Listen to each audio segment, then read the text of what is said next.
Hello दोस्तों, मेरा नाम है रुपेश कुमार महतो और आपका हमारे यूट्यूब चैनल में वेलकम है। तो दोस्तों, इस वीडियो में हम लोग बात करेंगे पेंट्स के बारे में, है ना। जो पेंट्स हम लोग घर में नहीं पेंट करते, वो पेंट्स के बारे में बात करेंगे। ये हमारा पार्ट 1 है, ठीक है। हम लोग इंजीनियरिंग केमिस्ट्री में एक टॉपिक आता है पेंट्स, ठीक है, जिसके बारे में आज हम लोग बात करेंगे। ये पार्ट 1 है। इसमें हम लोग क्या क्या समझेंगे, इसमें हम लोग पेंट का डेफिनेशन देखेंगे, पेंट क्यों हम लोग लगाते हैं, for purpose of applying paints, ठीक है, पर्पस देखेंगे, और पेंट्स के कैरेक्टरिस्टिक्स को देखेंगे। आज ये 3 टॉपिक पर हम लोग बात करेंगे, और उसके बाद जो पार्ट 2 रहेगा उसमें केवल एक टॉपिक पर बात करेंगे कि पेंट्स के कौन कौन से कॉन्स्टिट्यूएंट्स है ना, उसके घटक कौन कौन से, यानी पेंट में क्या क्या चीज़ पाए जाते हैं और उनका एग्जाम्पल हम लोग देखेंगे और वो क्या काम करते हैं, फंक्शंस एंड एग्जाम्पल्स, ठीक है। इतना क्लियर है। तो चलिए पार्ट 1 हम लोग शुरू करते हैं, जहाँ पर हम लोग पेंट का डेफिनेशन से वीडियो को शुरुआत करते हैं। पेंट्स, तो पेंट कोई नया चीज़ नहीं है। आपने अपने घर में, अपने डेली लाइफ में ज़रूर देख रहे होंगे पेंट्स। पेंट आप लोग हर जगह देख सकते हैं। जैसे अधिकतर आप देखेंगे कि जो लोहे के गेट रहते हैं वो जो पेंट किए रहते हैं, वो सबसे ऑलमोस्ट हर घर में आपको मिल जाएगा। तो पेंट क्या होते हैं, पेंट वैसे मटेरियल्स होते हैं जिसको क्या सरफेस पर लेपन किया जाता है, क्या किया जाता है, उसको अप्लाई किया जाता है, यानी सरफेस पर लेपा जाता है। किस लिए? प्रोटेक्शन करने के लिए, है ना, पानी से, हवा से, वेदर का और डैमेजेस से बचाने के लिए। और क्या होता है, और कई बार देखे होंगे कि पेंट से हम लोग दीवालों को सजाते भी है ना, उसमें कई तरह के पिक्चर वगैरह छापा जाता है ना, मूर्ति वगैरह, भगवान का फोटो वगैरह दीवालों पर भी छाप दिया जाता है। अभी जो एडवर्टाइज वगैरह हो रहा है वो सब पेंट्स के ही माध्यम से दीवालों पर छाप दिए जाते हैं। तो सर पेंट्स का हम लोग यूज डेकोरेशन करने के लिए भी कर सकते हैं, ठीक है। तो हम लोग लिखते हैं, और पेंट्स में कई सारे कॉन्स्टिट्यूएंट पाए जाते हैं। इसमें पिगमेंट पाया जाता है, बाइंडर पाया जाता है, सॉल्वेंट पाया जाता है, फिलर पाया जाता है, ठीक है, बहुत सारा कॉन्स्टिट्यूएंट पाया जाता है। तो कॉन्स्टिट्यूएंट के बाद हम लोग पार्ट 2 में करेंगे। और पेंट्स इसको बहुत सारा पर्पस के लिए भी हम लोग यूज करते हैं। तो सबसे पहले हम लोग पेंट्स का डेफिनेशन देख लेते हैं ताकि आपको क्लियर हो जाए।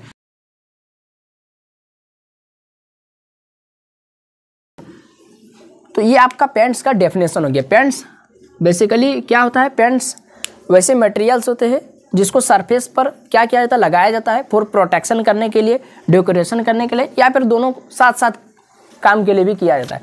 दे consist of pigments, binders, solvents, filler, additives, बहुत सारा चीज़, ठीक है।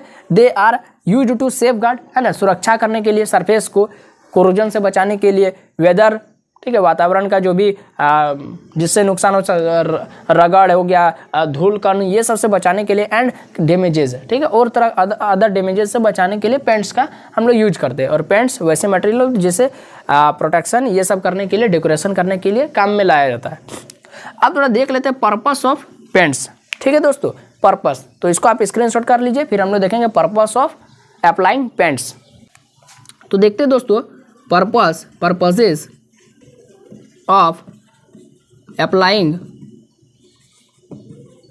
पेंट्स, ठीक है। पेंट लगाने का या पेंट करने का क्या क्या मकसद है, क्यों हम लोग पेंट लगाते हैं। तो पॉइंट वाई हम लोग तो देख ही लिए क्यों लगाते हैं, पॉइंट वाई लिख देते।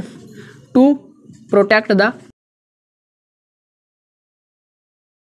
तो ये हो गया दोस्तों हमारा पर्पस कि कौन कौन सा पर्पस के लिए हम लोग बेसिकली पेंट्स का यूज करते हैं। तो हम लोग वुड को डिके होने से रोकने के लिए भी हम लोग, प्रोटेक्ट करने के लिए भी पेंट का यूज करते हैं। मेटल को कोरोजन से बचाने के लिए भी पेंट का यूज करते हैं। सरफेस को क्लीन और सेफ रखने के लिए भी हम लोग पेंट का यूज करते हैं। फिर हम लोग सरफेस को अट्रैक्टिव और डेकोरेटिव रखने के लिए भी, या डेकोरेटिव बनाने के लिए, ठीक है, हम लोग पेंट का यूज करते हैं। तो ये हो गया पेंट का पर्पस, पेंट करने का पर्पस। तो अब हम लोग देखते हैं दोस्तों, क्या देखेंगे, कैरेक्टरिस्टिक्स ऑफ पेंट्स। तो आप इसको सुंदर से स्क्रीनशॉट ले लीजिए।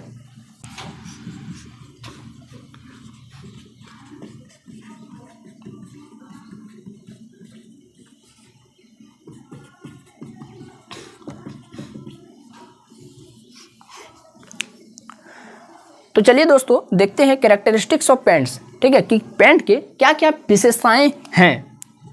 तो पहला जो विशेषता है इसका, कवरेज, ठीक है। तो कवरेज में क्या होता है,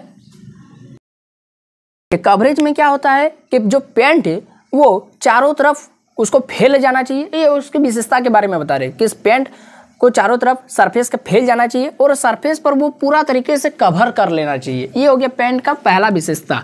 सेकंड विशेषता है इसका अधेजन।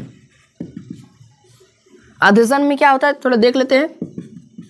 इट्स कि पीलिंग ऑफ का मतलब होता है बिना छिले। मतलब कभी कभी देखते हैं कि दिवाली वगैरह में आपने देखा होगा कि अपने आस पड़ोस का घरों में जरूर देखा होगा, ठीक है, जिसका 2 तल्ला वगैरह बिल्डिंग रहता है, आपने देखा होगा कि पेंट लगाने से पहले उसको रगड़ के साफ कर लिया जाता है, ठीक है। उसको जो पहले पुराना जो पेंट रहता है उसको हटा दिया जाता है। क्यों? क्योंकि अभी जो मार्केट में वो जो पेंट सस्ता सब आ रहा है वो सब मतलब जिस दीवार में पहले से पेंट किया हुआ उस पर लेता नहीं है, ठीक है, चढ़ता नहीं, चिपकता नहीं। तो इसीलिए क्या होता है, तो पेंट का विशेषता है कि इट शुड स्टिक फर्मली, उसको मजबूती से चिपक जाना चाहिए टू द सरफेस, सरफेस से विदाउट पीलिंग ऑफ, बिना घिसे हुए, बिना छिले हुए, ठीक है, सरफेस को बिना छिले वो आसानी से चिपक जाना चाहिए। तो पेंट का ये विशेषता है, ठीक है। तीसरा देखते हैं, यानी किसी तरीके का रगड़, ठीक है, रगड़ या फिर मौसम के, ठीक है, मौसम से किसी तरह के रगड़, यानी कभी कभी देखते होंगे कि हम लोग चलते चलते दीवार से टच कर जाते हैं और रगड़ा जाते हैं, ठीक है, जिस कारण से पेंट हमारे टी शर्ट पर लग जाता है, हमारे हाथों पर लग जाता है, तो वो डुप्लीकेट पेंट रहता है। ऐसा पेंट जो हमारे शरीर पर लटक जाएगा, तो ऐसा नहीं होना चाहिए। तो इट शुड लास्ट, ये लंबे समय तक तो बनना मतलब चलना चाहिए। And not easily get damaged, और वो आसानी से डैमेज नहीं होना चाहिए बाय वेदर और रबिंग, रगड़ से, किसी तरह के रगड़ से उसे आसानी से इजिली गेट डैमेज, उसे डैमेज नहीं हो जाना चाहिए, उसे क्षति नहीं हो जाना चाहिए। समझ में आ रहा है? तो ये पेंट का विशेषता हम बता रहे। तीसरा हो गया। चौथा देखते हैं फ्लेक्सिबिलिटी।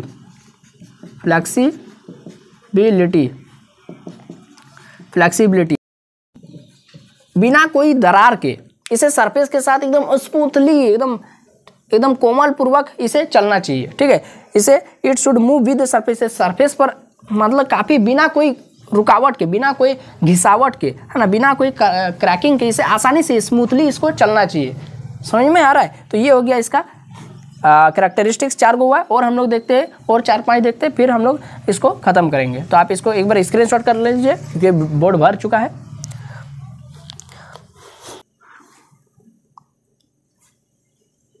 पांचवा है colour stability. Colour stability,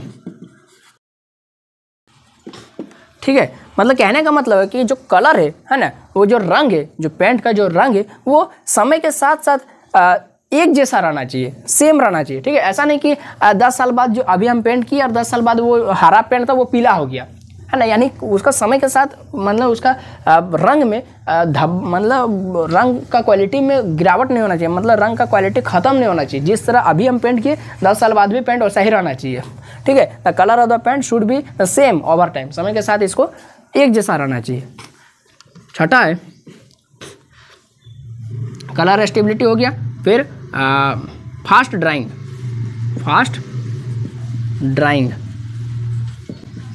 fast drawing का मतलब होता है कि इसको जैसे हम लगाए और तुरंत सूख जाना चाहिए। ऐसा नहीं कि हम लगाने के बाद 1 दिन आधा दिन तक ये ऐसे कच्चा ही रहेगा। और जैसे कोई देखते हैं नहीं, दीवारों में जब पेंट करते हैं तो छूते तो लटक जाता है हाथ में, है ना, कैसे कि अभी वो कच्चा है, ठीक है, वो सूखा नहीं है, तो वो डुप्लीकेट सब पेंट रहता है। जो ओरिजिनल पेंट रहता है वो लगाते ही सूख जाता है, ठीक है, क्विकली। तो क्या लिखेंगे? इट शुड चाहिए।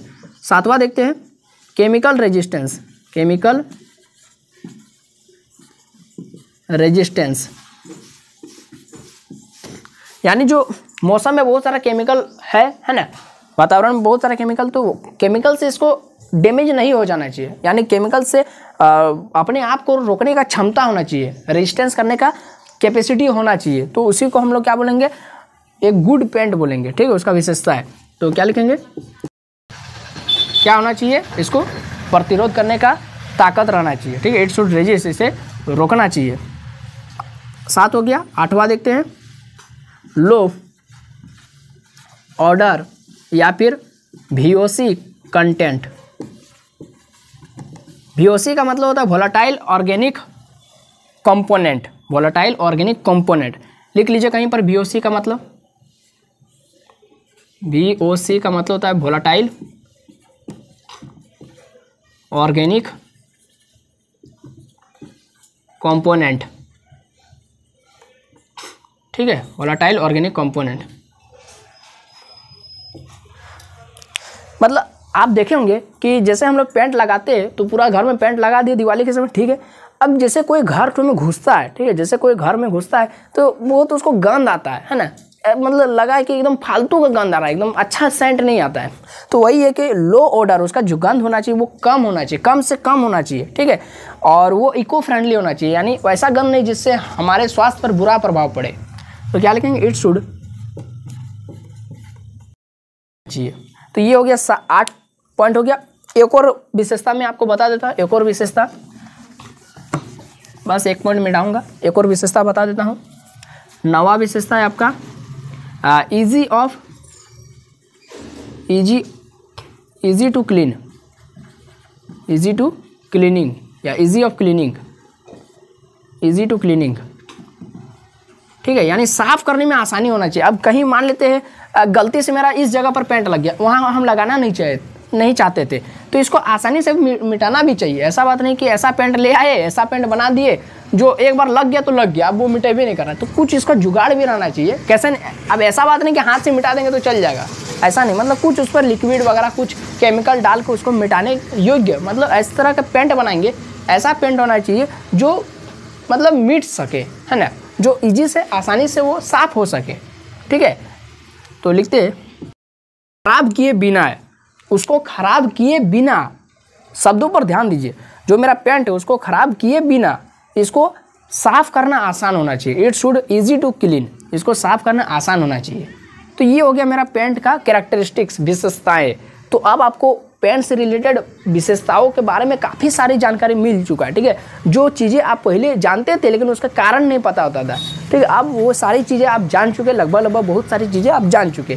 तो ये था हमारा पार्ट 1। इसके बाद हम लोग पार्ट 2 लेकर आएंगे, जहाँ पर हम लोग पेंट बनता है तो बनते समय उसमें बहुत सारा केमिकल डाला जाता है, बहुत सारा कंपोनेंट कॉन्स्टिट्यूट्स, बहुत सारा घटक डाला जाता है। तो वो सारे घटक कौन कौन से है और उसका एग्जाम्पल हम लोग देखेंगे और एग्जाम्पल के साथ समझेंगे, ठीक है। तो ये रहेगा आपका अगला वीडियो। तो इसके अगला वीडियो पाने के लिए कम से कम आप चैनल को सब्सक्राइब तो कर लीजिए। तो ये वीडियो आपका कैसा लगा आप हमको कमेंट बॉक्स में भी जरूर बताइएगा, ताकि हमको भी पता चले कि कितने बच्चे इस वीडियो को देखे हैं और किसका इंप्रेशन कैसा रहा वीडियो को देखकर। तो बस अभी के लिए इतना ही, फिर मिलते हैं नए वीडियो में नए टॉपिक के साथ। तब तक के लिए आप हमारे चैनल के साथ बने रहिए। तो बस अभी के लिए इतना ही, फिर मिलते हैं नए वीडियो में नए टॉपिक के साथ।